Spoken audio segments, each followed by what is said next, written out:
សម្រាប់នៅថ្ងៃនេះផងដែរតម្រុយឆ្នោតវងយើងខ្ញុំក៏បានមកជួបពុកម៉ែបងប្អូនទៀតហើយដើម្បីធ្វើការចែកនៅតម្រុយឆ្នោតវងជូនទៅកាន់ពុកម៉ែបងប្អូនទាំងអស់គ្នា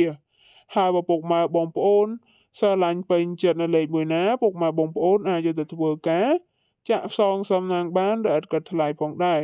ព្រោះថាតម្រុយឆ្នោតទាំងអស់នេះគឺសិតសឹងតែជាតម្រុយឆ្នោតដែលឥតគិតថ្លៃដើម្បីធ្វើការចែកលេខជូនទៅកាន់ពុកម៉ែបងប្អូនជាតម្រុយឆ្នោតយួនវងសូមលេខ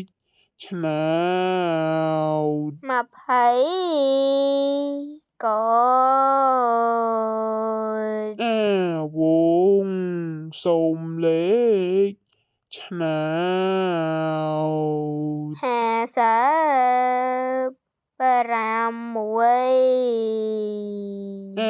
វងសូមលេខឆ្នោត87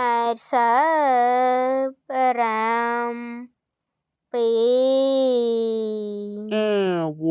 ងសូមលេខឆ្នោតឆ្លើយបារាប់ទៀត